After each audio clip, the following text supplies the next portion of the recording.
안녕하세요. 반갑습니다. 2021년 9월 28일 화요일 아침 영상입니다. 루틴을 잡고 이렇게 매일 뵙게 돼서 반갑습니다. 오늘은 약간 조금 다른 접근의 이야기를 한번 좀 드려볼게요. 근데 이제 이 이야기가 또 혹여라도 들으신 여러분들한테 너무 이렇게 분양을 제가 이렇게 유도하는 거 아닌가라고 이렇게 오해하실 수도 있는 내용이기 때문에 그런 내용으로는 받아들이지 마시고, 이렇게 되기 때문에 이렇게 이용해 볼 수도 있겠구나, 이런 생각으로 좀 들어주셨으면 좋겠어요.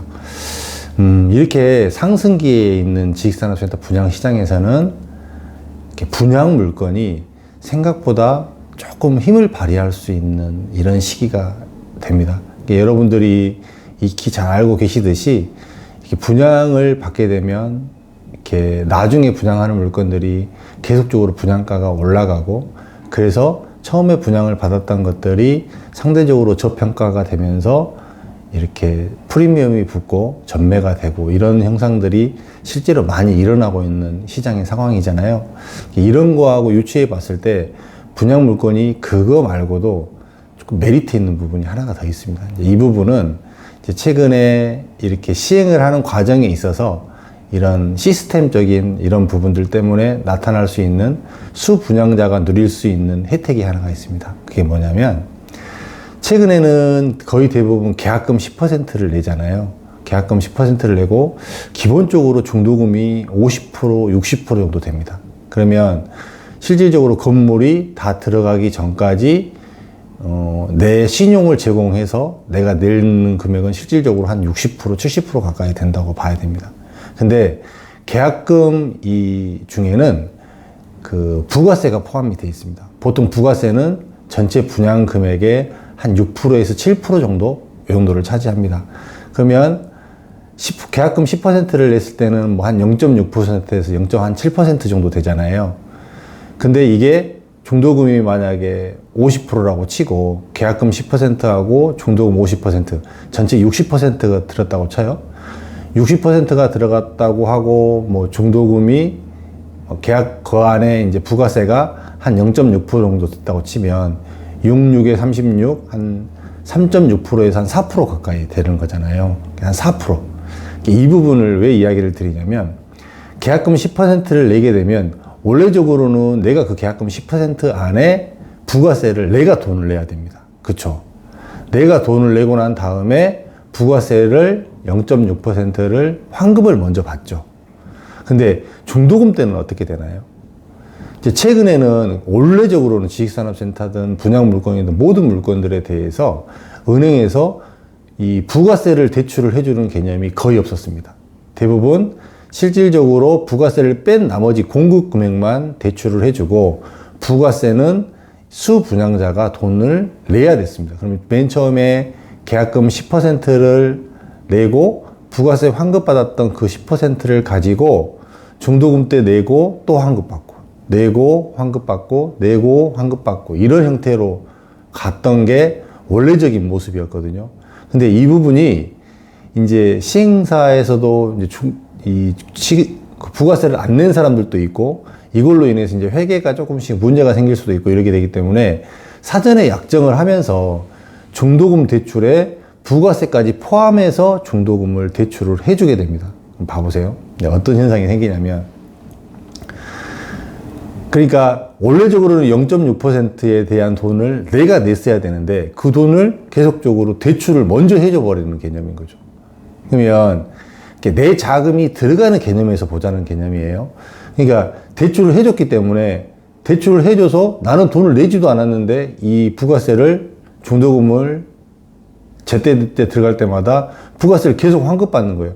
근데 이거를 일반적으로 영업하는 사람이 이거를 그냥 공돈인 것처럼 이렇게 이야기를 해서 그 돈 보태서 나중에 잔금 내라, 이렇게 얘기를 하시는 분들도 덜어 있어요. 근데 그건 아니고, 대출해 준 부분이기 때문에 내가 나중에 갚아야 되는 돈이긴 하지만, 쉽게 얘기하면 돈을 대출을 먼저 해준다는 개념이죠.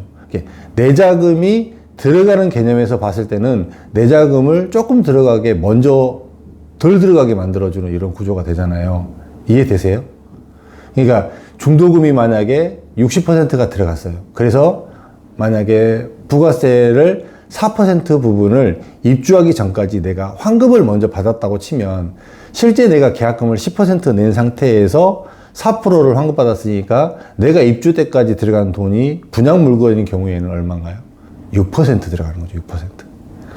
이게 전체 분양 금액의 6%를 가지고 내가 100이라는 분양 물건에 대한 권리를 행사를 할 수 있고 그 사이에서 기회를 볼 수 있는 게 이 분양시장 최근에 중도금을 부가세까지 포함해서 대출을 해주는 개념에서 생기다 보니까 이런 문제가 생기는 거죠.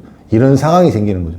수분양자한테는 나쁠 일은 사실은 없죠. 자금이 묶이는 부분을 조금이라도 내 자금을 조금 들어갈 수 있게 만들어줬기 때문에 이 부분이 굉장히 유리하게 갈 수 있다는 겁니다.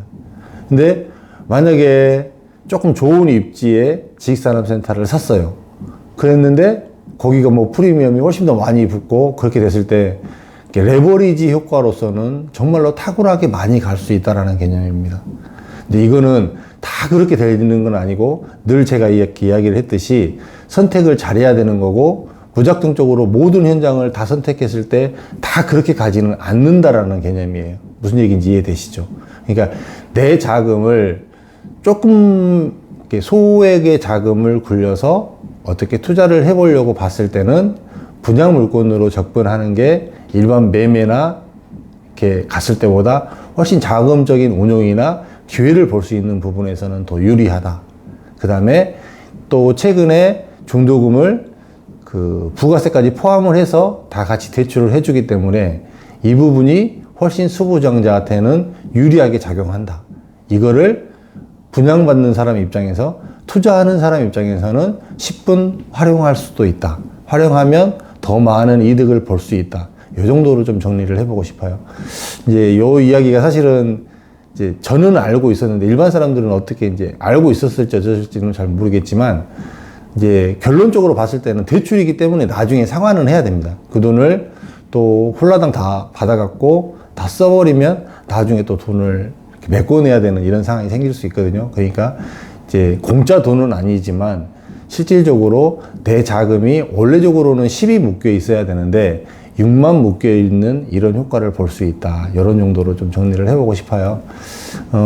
좀 최근에도 계속적으로 이제 분양가도 계속 올라가고 있고 이런 모습들이 주변에 또 계속적으로 분양이 나올 것들 이런 시너지가 날 수 있는 이런 지역에서 만약에 이렇게 분양 물건으로 접근한다고 봤을 때는 이런 것들을 10분 활용해서 조금 더 레버리지하고 자금이 많지 않은 분들도 투자에 들어와서 좀 더 부를 일구고 좀 더 나은 모습으로 되지 않을까라고 생각해서 오늘 이런 영상을 한번 만들게 됐습니다.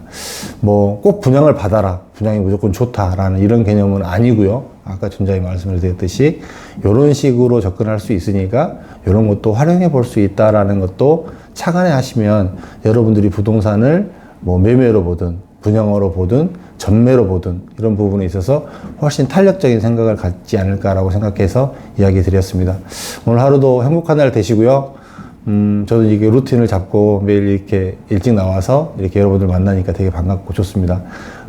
제가 어지간해서는 구독과 좋아요 뭐 이런 얘기 잘 안 하잖아요. 구독도 해주시고, 그 다음에 좋아요도 눌러주시고, 그 다음에 또 댓글도 좀 달아주시고, 그러면 기왕이면 조금은 좋은 이야기 하는 사람의 영상이 많이 올라갈 수 있잖아요. 많은 사람이 좀 더 봐줄 수 있는 영상이 되니까 좀 여러분들이 도와줬으면 고맙겠습니다. 오늘 하루도 행복한 날 되십시오. 감사합니다.